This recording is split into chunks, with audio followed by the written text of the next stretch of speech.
Well, hello, church. It's good to be with you again. And if I look off to the side every once in a while, that's because that's where my notes are. We're going to be continuing our study of King David. Last week we covered several items, including Joab killing Abner when Abner had come in peace, trying to arrange turning over the kingdom of Israel to David. And Joab did this because he held a personal grudge against Abner. Abner had killed Joab's brother in battle. However, Joab killed Abner under deceitful conditions, making David very upset with him. And I mentioned this because Joab's going to be playing a prominent part in our study of David's life. Now, if you want to spend your time, a little bit of time, looking at the passages we're going to be dealing with, and you haven't already done so, you can pause this after you've looked at 2 Samuel chapters 5, 6, and 7, as well as 1 Chronicles chapters 11 through 17. Some of the material in these two accounts are repeated, and some of it is unique. First Chronicles is going to bring out some details that are missing from 2 Samuel. And if you want to pause at this point, you can continue this lesson as soon as you read it. Now, after the deaths of Abner, who was the commander of Israel's army, and Ishbosheth, who was the king over Israel, the people come to David and they place themselves under his kingship. They acknowledge their relationship. They acknowledge what he had done in the past for Israel. And they tell him they want to unite the nation under his leadership. The writer tells us that David had been serving as king over Judah for 7.5 years. He will then serve over both of them combined for 33 years. Now that gives us a little perspective because it tells us this civil war, this strife that had been going on after the death of Saul continued for 7.5 years. However, David had conducted himself in such a way as to make it possible for the people to give up their views to finally come around under his rulership. Now, David does a very wise thing right after they unite under him. He begins a very important and special campaign that they can all work on together. He's going to capture the city of Jebus, the city of the Jebusites. It's later going to be called Jerusalem. And the writer of 1 Chronicles chapter 11, verse 5, calls it the city of David. Doing this together will help the people learn to be one people again. The city had been inhabited by Canaanites up until this time, and it was really time for Israel to eliminate that from being the case in their midst. Now, we find that as the siege of Jebus begins, the people of the city are so confident in their walls and the difficulty getting into the city that they taunt David. They do it openly, and they tell him that they're going to put the blind and the lame in charge of defending this city against him, and that they're going to turn him away. Now, of course, David is very upset over this. He's very angry, and because he's going to make sure that they conquer the city as quickly as possible. Now, this job would normally fall to the commander of the army. David makes a promise that the first person that enters the city to strike its inhabitants would become chief and the commander of his army. This is recorded in 1 Chronicles 11. Normally, the person who would do this would be Joab. He had been leading David's army all through this time, and it's kind of a slap in his face that David basically puts Joab's job on the market. Basically, he hangs up a help wanted sign. So, it's open for anybody. But we find out that Joab is the one who takes the initiative. He's the first one that goes in and begins to conquer the city, so he gets the job. Now, after David's ascension to the throne and after conquering the city, the king of Tyre sends some gifts to David to cement a friendly relationship between them. David's going to, at this time, take more wives, have more children there in Jerusalem. And after that, the Philistines are going to challenge him. They're going to assemble for a battle, and David consults God and defeats them in battle, and they reassemble for another battle. He consults with God again, and God tells him to change his strategy. And again, David wins the battle and has removed the Philistines from being an immediate, credible threat to Israel. Now, 2 Samuel chapter 6 tells us that David gathered the people together prior to his decision to bring the Ark of the Covenant into Jerusalem. That would more or less officially make Jerusalem Israel's capital city.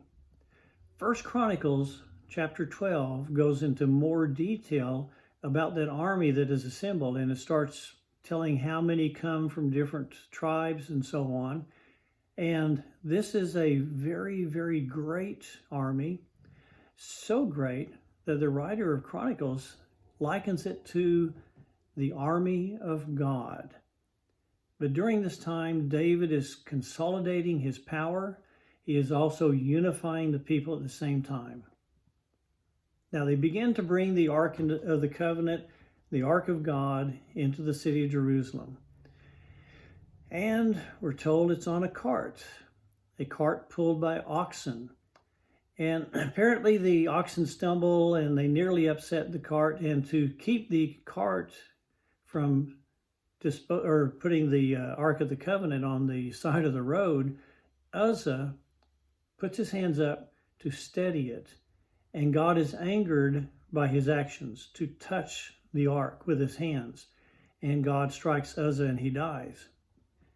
David is both angry and frightened at the same time.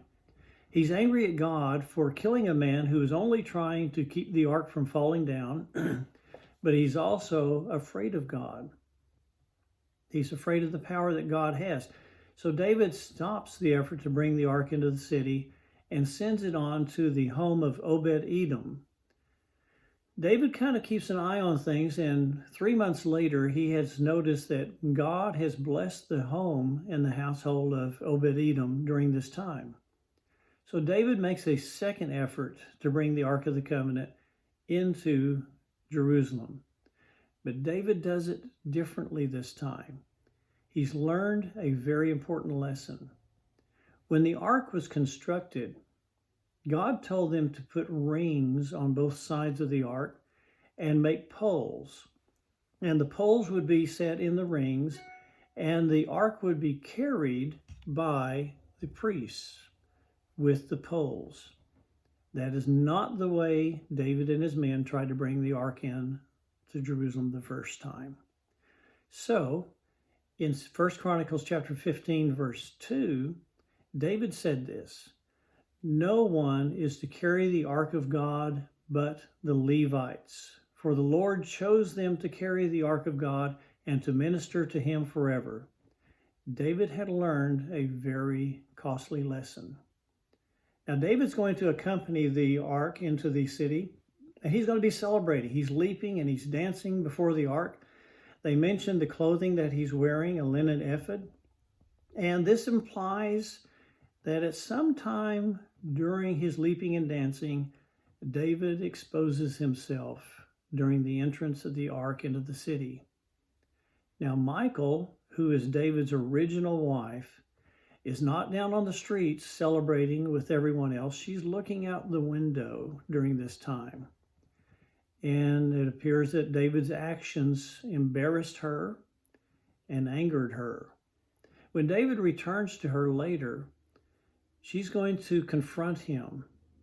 Now, I think it's significant that if you read these passages, you notice that in 2 Samuel as well as in 1 Chronicles, both of those writers said that Michal despised David in her heart. She hated him. And her hatred for him was because this embarrassed her as the queen of Israel. Now, she confronts him. She tells him that he made himself look foolish in the eyes of the servants' maids and compared him to a foolish man who uncovers himself. She's just kind of like saying, you're like somebody who's not right in his head, just takes his clothes off in front of people. David defends himself, and he gets as angry as she does.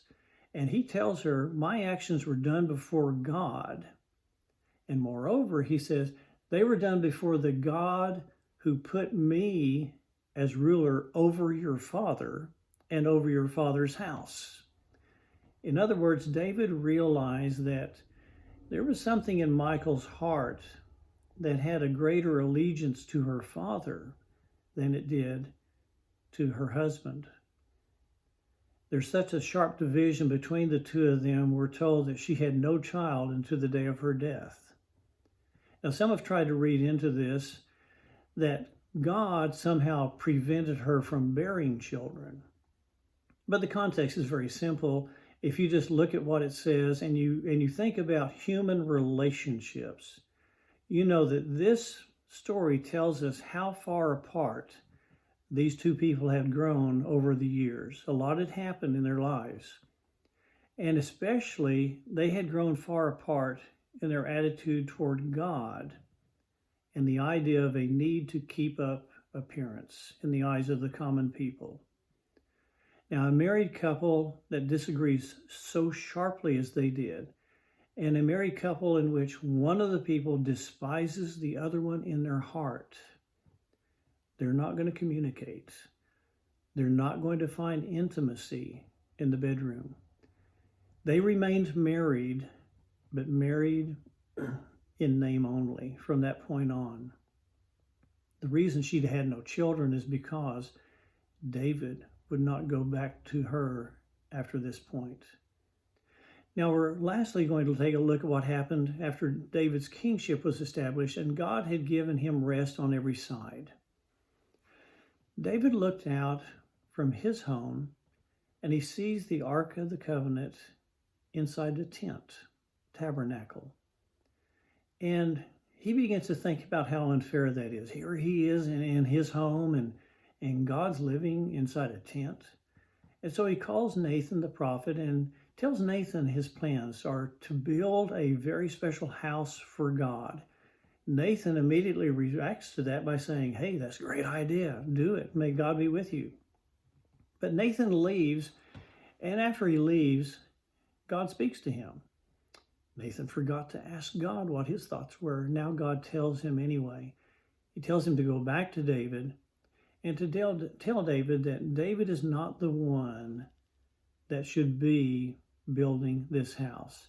But God would allow David's descendant to do this, and that he's going to have his name reside in this house, and that God would bless this house, David's family, and the nation. After David is told that news, he prays or sings, we're not really sure which, his praise to God. He humbles himself before God. He basically says, who am I anyway, that God has blessed me so much? And that's the story as far as we're going to cover it today, as far as we're going to go in the passages. But there's some main messages, I think, some things that I believe that God wants us to learn from this part of David's life. First of all, sometimes you and I just have to wait for God to do what he wants to do in his own time. You know, David was anointed as king back many years earlier. He was just a young lad, the youngest of the family, watching the sheep.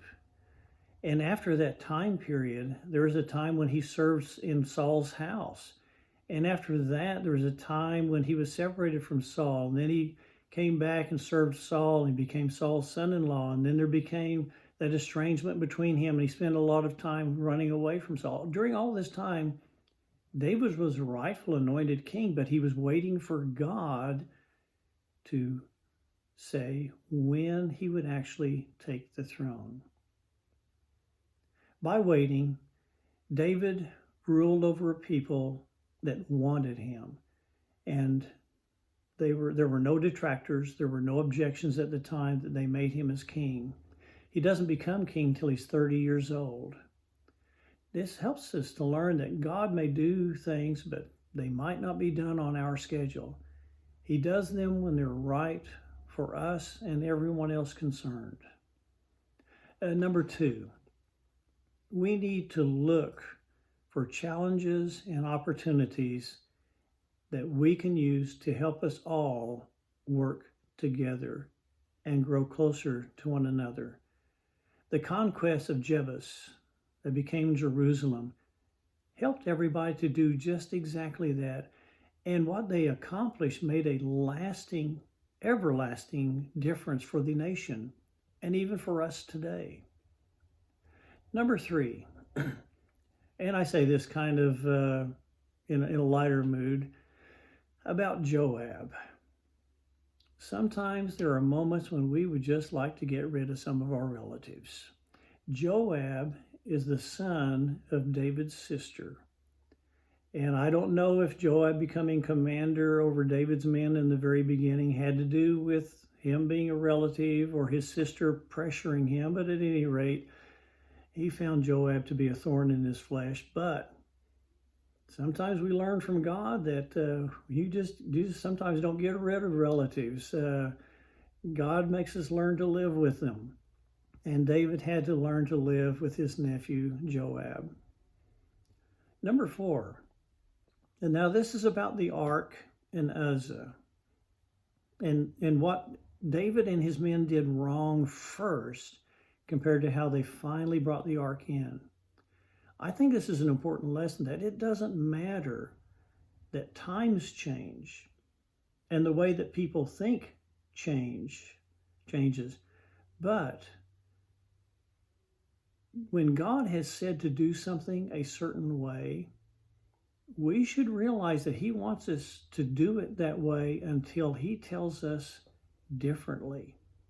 David should have realized that those rings on the ark were there for a reason.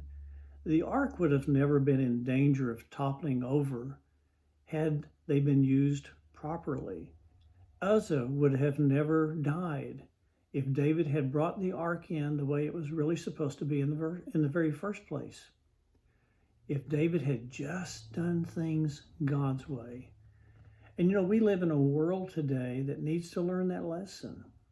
And sometimes we need to be reminded of it. God has established a way of doing things. He has set up a way of becoming Christians. He has set up a way, and we're instructed by the examples of the New Testament church of how we need to be worshiping, how we need to be living our lives. And times change. The attitudes of the world change. And the world will accept things today that once it would never accept it.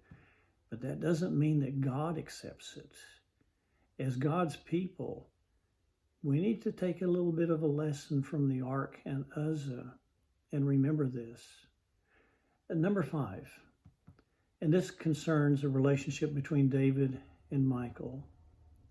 Couples need to grow together in their faith and their dedication to God. The sharing of the spiritual part of their lives will keep them united in other ways as well. David and Michal spent too much time apart. And there were some things underlying in their relationship that were really just wrong from the very beginning. But that was a big part of it, time and not growing together side by side. And they're a testimony of what can happen when both sides of a couple don't grow closer to God together. And number 6, about David and wanting to build the temple. Sometimes we can have some really good ideas, but it might not be God's will for us to be the ones to carry it out. Or it might not be God's will that this is something we need to do right now. If that's the case, follow David's example. He didn't get angry. He didn't get bitter. He didn't try to argue the point with Nathan. And I think most of us would have said, wait a minute, Nathan. And we would have tried to make our case to him and to God. But David does none of that. He has been told what God's will is. He knows God has thought this out. And instead of becoming angry, he talks about how thankful he is for everything God's done for him. And he's wanted to do something for God, but he's got to be reminded that God doesn't really need the work of our hands. He desires the love from our hearts. And David is thankful to God, and you and I can be thankful to God for everything he's given us, everything he's let us do already. And never, never forget to honor God, even when he doesn't let you have your way. And David does this. He sings the praises of a God who just got through telling him no. Oh, that's not easy to do. But when your heart is right with God, it makes it a lot easier. And David indeed was a man after God's own heart. I thank you for being here with me in this study. I hope you enjoyed it. I hope you got something from it. And I'm looking forward to our next time together.